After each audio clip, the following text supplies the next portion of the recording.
PlayStation 5 game reviews are now coming in, and I want to take you guys through the Metacritic scores of what's been posted at this point. Obviously, all the games reviews aren't updated at this point. However, we do have a lot of scores that are published, and a lot of games scoring very, very high. You guys have to remember that whenever we have a launch of a console, a lot of those launch games are a little bit iffy. You really don't start seeing the great games until, 9 months, 12 months, 16 months after a console's launch, because remember, the PlayStation 4 launched and Killzone Shadowfall was not like this incredible game. Knack was not this incredible game.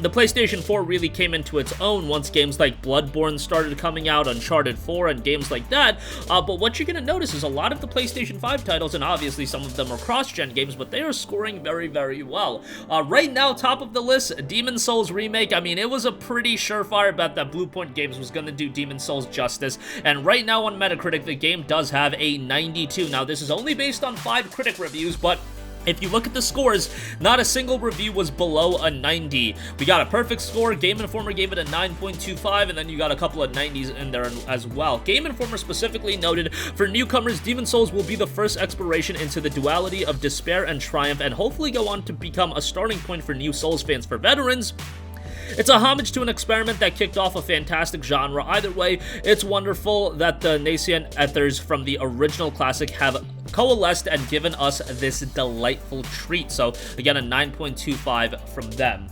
And currently the game is sitting at a 92 on Metacritic. I'm sure that's going to fluctuate a little bit. Is it going to crack below a 90? I don't expect it to, but I mean, even if it's still an 89 or an 88, that's still a very, very good score. And this is definitely the game that the majority of people are looking towards when they're talking about the big PlayStation 5 games. Devil May Cry 5 Special Edition is also sitting at a very positive review at an 87. Now, DMC5, everybody already knew it was a great game. This version, obviously, upgraded for the PlayStation 5. It'll be running at a variety of different performance settings. I believe you can play 4K ray tracing with 30 FPS, 1080p ray tracing with 60 FPS, then you can play 4K ray tracing off with 60 FPS, or you could do 1080p ray tracing off with 120 FPS. I think I just hit all of the different performance options that this one offers. DMC5 is a great game. If you never played it, definitely worth a buy at $39.99. The physical version of this will be out on December 1st, so you can wait until that. Otherwise, the digital version will be available right now. It's available right now, so you can check that out, and very good reviews coming in for this one as well. Currently 15 reviews of that have been posted.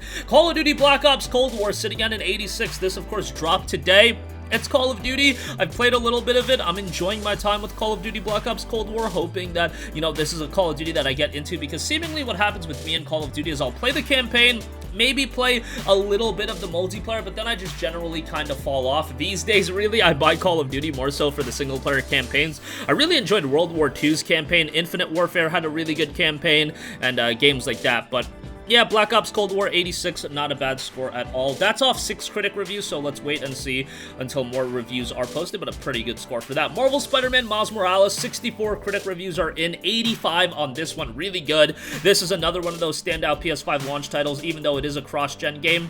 This one really does accentuate a lot of the benefits of the PlayStation 5. You're going to notice a lot of the work Insomniac has put in with Spider-Man Miles Morales. Of course, $50 for the vanilla version, and then you can get the Ultimate Launch Edition, which includes Spider-Man Remastered, the PlayStation 4 title remastered for PlayStation 5. That is $70, the typical PlayStation 5 AAA price tag. So Marvel Spider-Man Miles Morales, definitely one that's probably at the top of your list. Assassin's Creed Valhalla is sitting at an 81. I did pick this up. Thankfully, Target had a buy 2 get 1 free sale, as I've told you guys about. Got Godfall, got Assassin's Creed Valhalla, and then did also get Call of Duty Black Ops Cold War as a part of that trio. Want to check out AC Valhalla? I'm really hoping I enjoy it. One of my boys hit me up and told me there is no double XP microtransactions, so that already puts me at a positive mood going into this game. Probably not going to get into this really deep for a couple of weeks. Demon's Souls and Spider-Man are at the top of my priority list at this stage of the game, but I'm hoping for the best out of AC Valhalla. Man, I feel like I keep giving Assassin's Creed a chance every year, and yes, Origins and Odyssey were not my favorite, but the Viking setting, that is something that really is something that I am going to get excited by.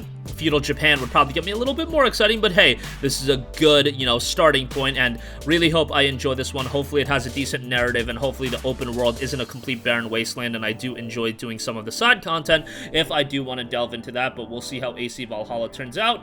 Reviewers are saying pretty good things about it with an 81 on Metacritic. Pretty solid score, all things considered, so it seems like AC Valhalla is one a lot of people are enjoying. Sackboy A Big Adventure, this is at a 77. Still a very positive score, I would say. This is one done by Sumo Digital. Sumo Digital is kind of a lesser-known studio.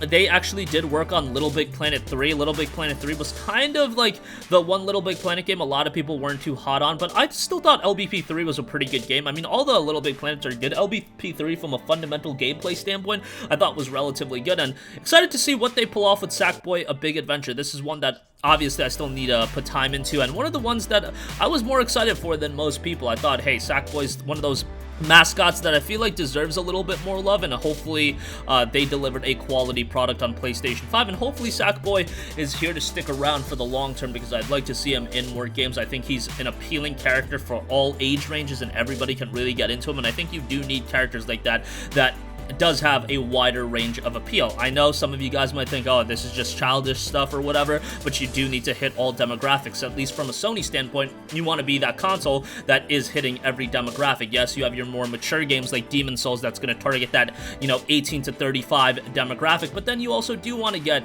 your younger audience. You want to get a father buying his kid a game, and Sackboy A Big Adventure is going to be a good game to get alongside a PlayStation 5. You guys understand what I'm saying. It's pretty easy to grasp onto, but even as someone like me in my mid-20s, I am going to enjoy the hell out of Sackboy A Big Adventure. Lastly, we have Godfall. This has a 65 on Metacritic, which is a little bit unfortunate. I was really hoping that this game would surprise some people, so a 65 is a little bit of a bummer. EGM gave it a very, very negative review by the looks of it. They gave it trying to pull it up, whether it's a 2 out of 5 or a 4 out of 10. They gave it a 2 out of 5, so that's a little bit different than giving a game a 4 out of 10. A 4 out of 10 is like pretty negative, but they gave it a 2 out of 5. I'm still excited to give this one a shot. I actually had a few friends hitting me up saying that they were really enjoying Godfall. They were enjoying the gameplay. We'll see how it turns out in terms of post-game content and things of that nature, because a lot of the time that's where the longevity of a game like this is really going to be established, in the quality of a game like Godfall. Hopefully it offers me a solid, single playthrough and I can enjoy it, and then we'll see where we go from there. But again, I got this as a part of a buy two get one free sale, so I'm not too upset about it. Picking up Call of Duty, Godfall, and Assassin's Creed for the price of 2 games, I think that was a pretty decent cop, so I'm still excited to check it out. Let me know what you guys copped as far as your PlayStation 5 launch orders. I saw a lot of people just getting Demon's Souls. I saw a lot of people getting Spiderman. I saw a lot of people, you guys wouldn't believe it, but these are the kinds of people I know. I saw a lot of people posting on their social media platforms that they got a PS5, and then the game that they got, yes, was NBA 2K21. Hysterical, was laughing out loud, but hey, if you want to play your sports games, more power to you. Hopefully they have better visuals. Hopefully you really enjoy them. So sound off with all of your thoughts in the comment section down below. Thank you for watching, and goodbye. Hey guys, we hope you enjoyed the video, and if you did, make sure to hit the subscribe button, and if you're already subscribed, do us a favor and hit the bell icon. This way you'll be notified whenever we post a new video. That's the best way to keep up with all of our uploads, and we usually try to upload 2 videos a day. And with the bell icon hit, you'll be notified whenever we do upload a video. As always, thanks for watching.